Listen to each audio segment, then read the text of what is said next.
Welcome back, everybody. Welcome back to the Canyon. Welcome back to another day where the weather app not only doesn't acknowledge that it's raining, gives no chance of precipitation for the next 10 days, but it's definitely raining and has been raining for some time now. So if we were driven indoors, we dig around the bench, we see what we've got, and it occurs to me that opening some recently arrived boxes, we've got a couple of choices here. What do we like more than testing extremely economical servos? On your left, the DS Power DS-R003B, 35 kg, half plastic case, half aluminum case. Very much in the vein of something like this, the venerable Amazon Blue case, which are, what is that? What, am I losing my mind? Yeah, I'm losing my mind. These are cheap, real cheap. $29.99, but I recently, just for a current project, I purchased a 2-pack of these for $50, so $25 a piece. That is tough to beat. The BETU 35 kg, and for the pure fun of cheap servos, the BETU 35 kg comes in 2 flavors. It comes in coreless and non-coreless. This is non-coreless. This one claims 0.16 second transit time, 60 degrees. This one claims 0.07 if it's coreless. But there's also a non-coreless version, and it looks exactly like this. This one was sent in for testing just as is. Like no box, no packaging, no anything like that. I have no idea if it's the coreless version or the non-coreless version. We'll kind of be able to tell when it's on the test rig and we do a little whether or not it's super, super fast or it seems more like this one. So what this test really is, this one was sent in Belgium via AliExpress. This thing's like $13 on AliExpress. But if memory serves, what we call the Amazon Blue cases, the DS3225 SG, although this one on the top says DS3225 7.4 volt. I don't know. I feel like almost every time I order one of these blue cases, it's a little bit different than the one that I got before. $13, $29.99, which if and when this one shows up on Amazon, I haven't seen it on Amazon, but the cheaper DS Power servos show up gradually and sporadically on Amazon. I would imagine it's going to be in the same price range. So we're looking at those sub $30 servos. And is there a point to buying either of them when the 3225 is an option? Because as we know, the 3225 absolutely destroys its 35 kg rating. 35 kg is like 487 ounces. I want to say the Amazon Blue case non-pro made about 43 kg. It hit around 600 ounces. I would have to go back through this is our elegant storage system for previous recordings. It's somewhere there. No, there's the Pro, Injorda 25, some AGFRCs. There's the other, the DSB-009, which did hit some. Oh, there we go. 3225 SG. Oh, no, yeah, it hit the numbers. I'm thinking of the Pro. Yeah. It hit the numbers. Yeah. Average 481. Yeah. So, 487 is 35 kg. So, it absolutely hit it. What servo am I thinking of? The DSB-009 definitely went over its numbers, but the amp draws were insane. So the real question is here, what are we going to be looking at in terms of amp draw? What are we going to be looking at in terms of output? Honestly, for the DS Power coming in at $13, if this thing comes in over 25 kg, if this thing beats 400 ounces, that is an altogether reasonable servo and axle option. It just can't be too slow, too slow. 0.16 is what I would deem to be acceptable. If this does indeed put out 007 or 0.07, for most crawler applications, that's going to be too fast. There's no middle ground with economical servos, in that they are either being one thing or another thing. They are either being generous with the numbers, or they are understating their outputs to a degree only previously seen with Rockford Fosgate amplifiers of the 1980s, where, for people who are not into car audio for their whole lives, much like how Sorca rules are nonsensical, seems reasonably quick, are nonsensical and are based around things like you get more points at the start if you put an igloo cooler in the bed of your truck. The governing body that was in control of car audio competitions at the time, the categories are divided by wattage. So what Fosgate would do is they would say, oh, well, there's a class that's, say, sub 200 watts. So Fosgate will say, okay, well, we make a 150 watt amp that you can use in that competition class. But it was 150 watts at like 8 ohms.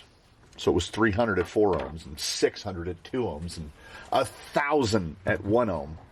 So they were understating the power of everything. I remember getting a 400 watt Fosgate amp, 2x200. And the benchmark test on it was like 1,100 watts. So that is what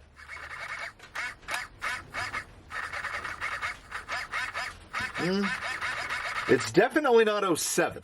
So we're going to guess that this is the non-coreless. So, you know, we all benefited from it. And I will genuinely prefer a manufacturer to say, oh yeah, it's 35 kg. And then it makes more. That's great.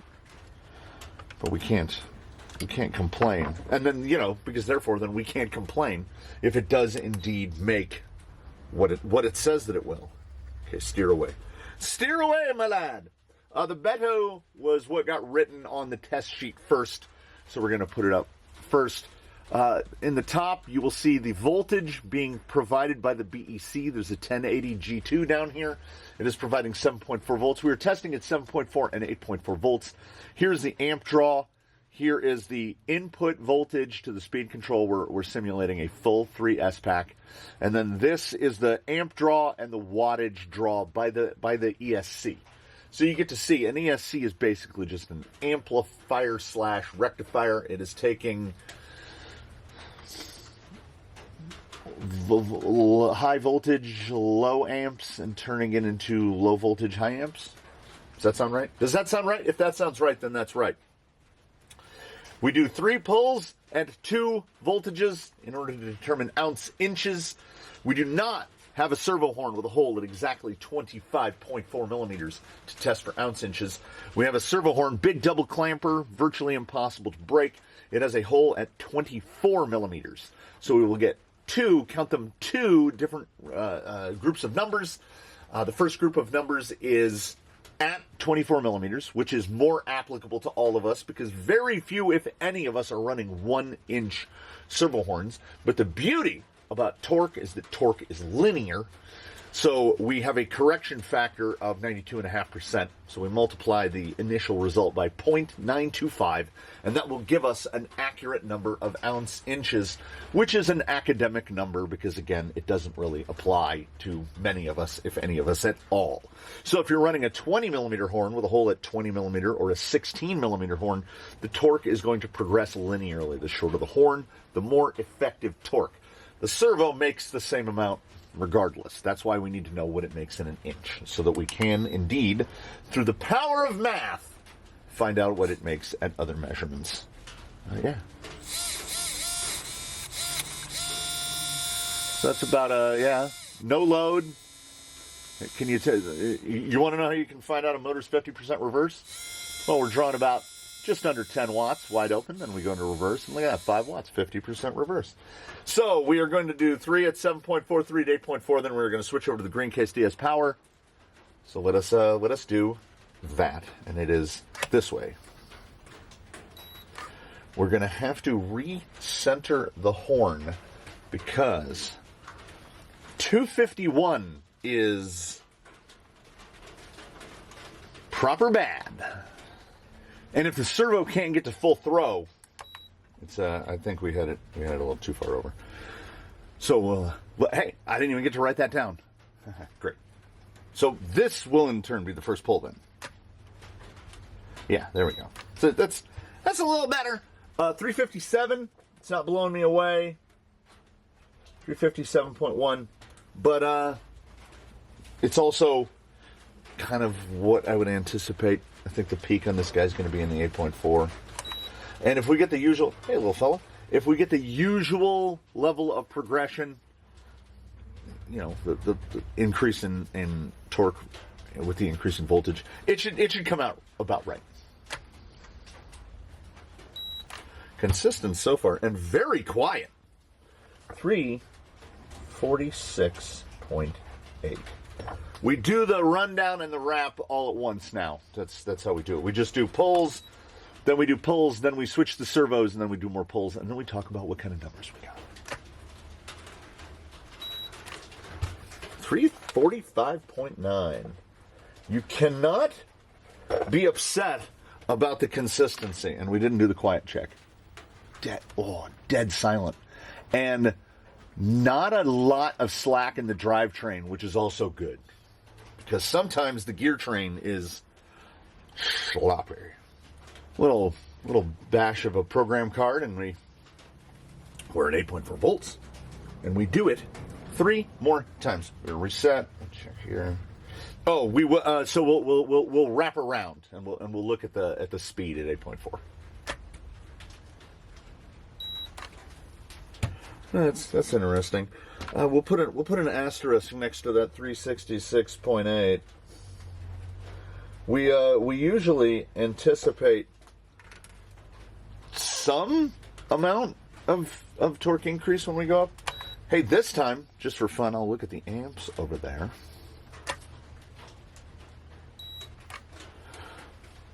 Wow, wow. 365.0.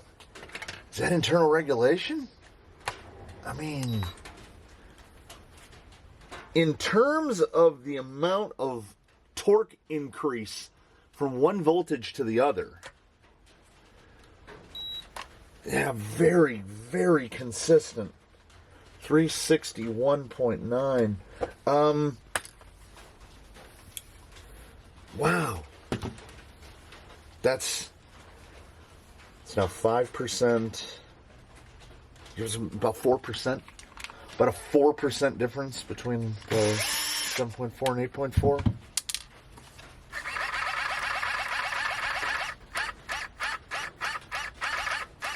It's pretty fast. It's pretty fast.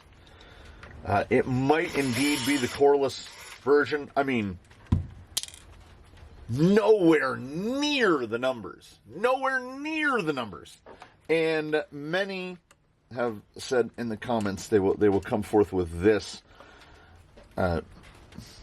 argument. I guess we could classify it as an argument. And I will contrapunto that argument before we even begin, which is, well, it'd be a lot better if you put a BEC on it. No, it wouldn't. It absolutely wouldn't. Why are you buying a $30 receiver-powered servo under the potentially under the auspices of, oh, well, to get full performance, we'll just put a BEC on it? Even if that BEC is $10, and we ignore the additional complexity of the wiring, we ignore having to find a spot on the vehicle to install that BEC, the servo just got more expensive, and you probably just could have bought a better servo to begin with. So if a servo needs a BEC, that is tantamount to condemnation. Like, I'm just not going to bother. I'll get a faster, more powerful servo that can do it on its own. Yeah, I think that might indeed be the coreless version, which is kind of double bummer zone for the power output. I had hoped for a bit more than that. That is going to be well down the list. So it's all on you, DS Power, to tell us what hath we wrought. Yeah, remember when I said that there's usually sloppy drivetrain? Nice and quiet, and honestly, the hold on the motor feels like it's holding harder than the BETU. I had never bothered to purchase one of the BETU servos before because the Amazon Blue Case is a thing that exists. DS Power has been pretty consistent in the past. They make pretty much what I would classify as my favorite half-height full case servo because it'll do 8.4. It's pretty quiet. It's relatively inexpensive. They're like $20. The 009 is in service in one of the vehicles here, this being the 003. Oh, yeah. I almost forgot to change that back to 7.4. This may not be the most perfect, most scientific method of testing a servo, but I think that it is the one that provides a result that is most useful. I mean, we're basically just checking manufacturer numbers. A servo is going to appeal to you if it makes the front wheels do the things that you want it to do on the vehicle. Low amp draw is great because it's going to mean, because it's going to mean that your battery is going to last longer and your BEC won't be overtaxed. Or in the case of a direct power servo, low amp draw is better because it's going to make your battery last longer. But, you know, what we're looking for is cost-benefit analysis. So this servo operates the opposite direction of the BETU. First pull. Took a long time to lock out. There was a fair dip in the BEC, but 424.7, which is low. Which means, yeah, if we were running it directly off of a board, we could probably get to there.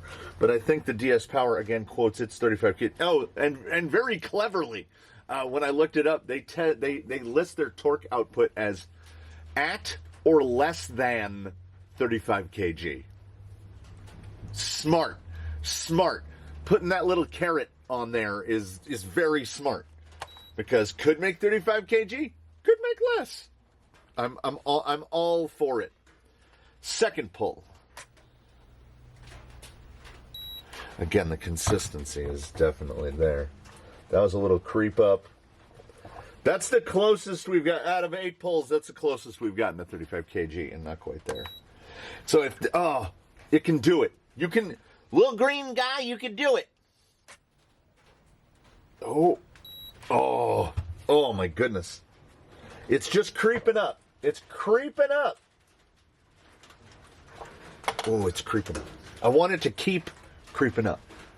And again, at 8.4, we will wrap around and take a look at the speed on 8.4. DS Power, first pull. Yeah, first pull 8.4. Ooh, that definitely felt stronger. Ooh, yeah. I feel real good about this guy. I have read stuff on the internet where people have made statements about how the BETUs do not produce what they claim. And we've kind of seen that today. Oh, that was our first 5. 492. 492 even. 487 is 35 kg. So uncorrected, we've made the number. Uncorrected running off of a BEC, and not an overwhelmingly powerful BEC, but a decent one. And I think, you know, here's the mindset from which we operate, which is, if you're looking at a $13 AliExpress servo, you're probably not running a 10 amp BEC in there. Because if you're running a 10 amp BEC, go ham, man. Go hog wild. Get yourself something meaty. But, you know, if we're running a 1080 G2, there's nothing wrong with a $13 servo. Third and final pull at 8.4. Oh, it crept and then it slipped. Ooh. Yeah, it just keeps climbing. 488.9. And it was hitting about 515, 520. Not enough to make the number uncorrected, but awfully close. And in case you thought I forgot and I wasn't going to show the speed at 8.4, well, you're almost right. That's a perfectly acceptable level of speed if you're not talking our favorite tiny dinosaur, the compy. If you're not talking compy stuff where you're going to need servo wiggle to whoop, whoop, whoop, whoop, whoop, and get your front end moved over. If you're, well, again, it is perfectly adequate and acceptable speed for a servo that costs $13. In fact, it's great. It's very close to the output numbers that we got from a typical Amazon Blue case. So, solid.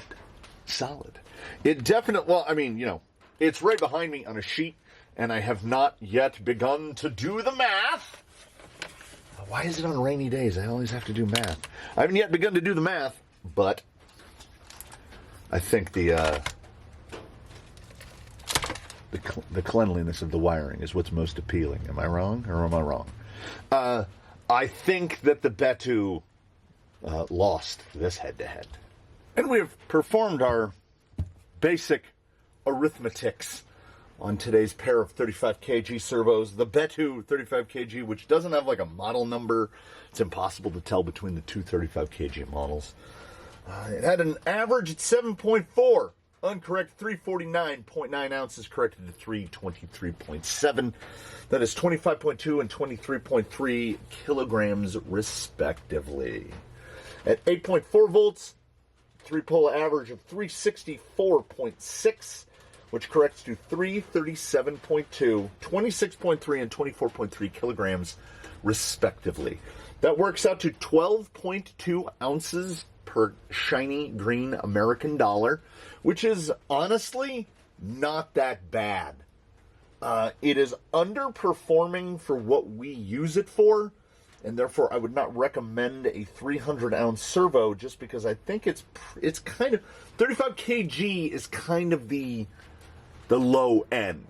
That's a 25 kg servo. Now, under perfect conditions, testing instantaneous torque and not stall torque, we probably do indeed make that 35 kg number. But that's not a real-world number, and I'm definitely more interested in real-world numbers.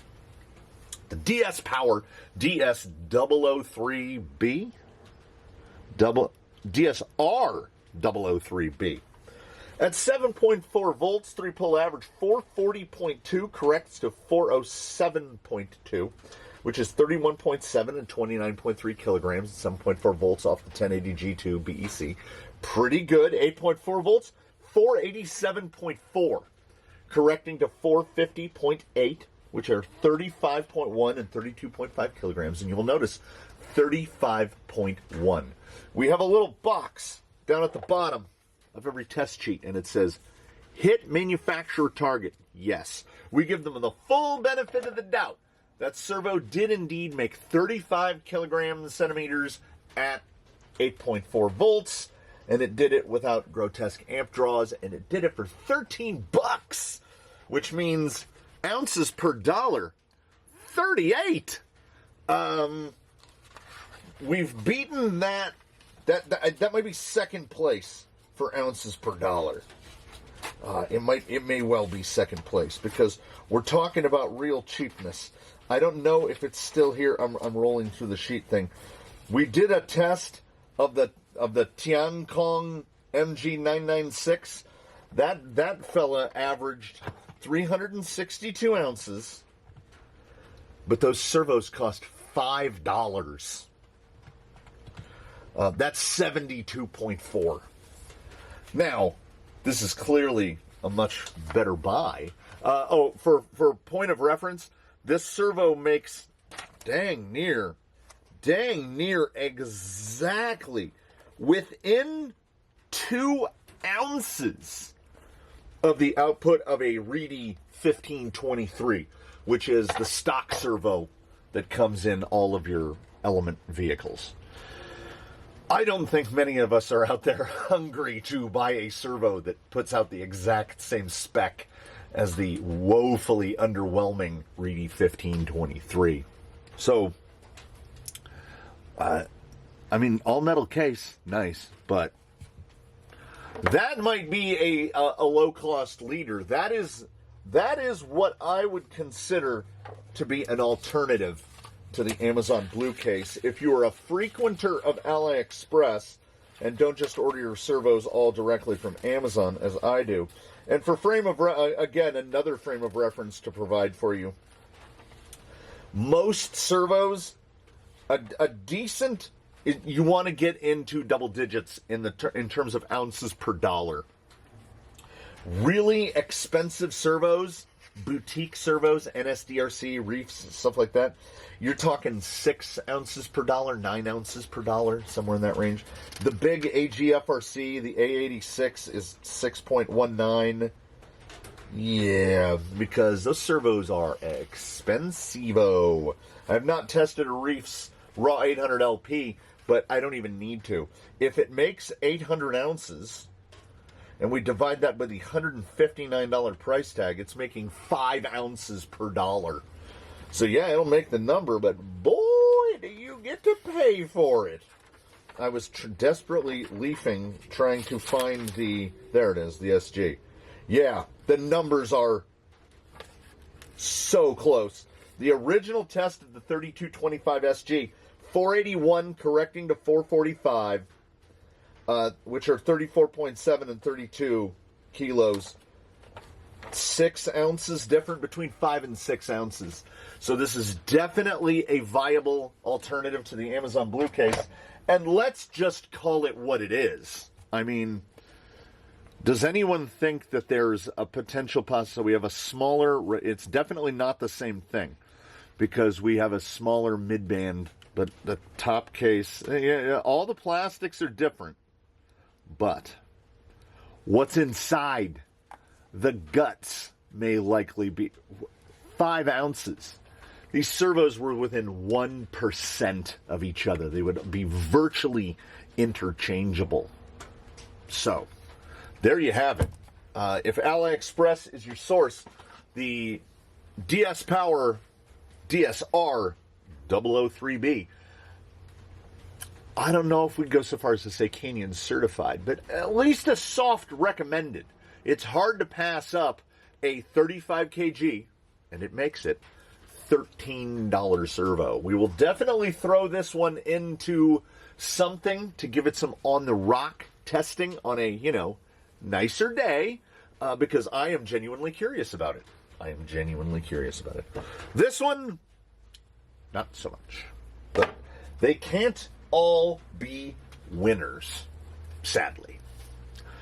But if I have prevented anyone from buying the underperforming servo and maybe prodded someone towards buying the more performing, cheaper servo, then I would consider it a victory for us all. So we can't all be losers either. And with that, I thank you all so very much for watching. I hope it stops raining. I have stuff to do outside. I have holes to dig and dirt to move. Thanks, everybody. Thanks for dropping by the canyon. I look forward to seeing you in the very next installment of whatever comes next. Ooh, look at that centered. Sometimes things just work out. Susan, double duty on the day. Thanks so much for watching, everybody. We look forward to seeing you come back again to the canyon to see whatever shenanigans we have next. And in between now, which is now, and then, which is a future time, I would at least kindly suggest that you, one and all, do your very best. Have a good one, everybody. We will see you again real soon here from the canyon. He's sticky, too. He slid a little bit. He doesn't want to fly off. We'll see you next time, everybody.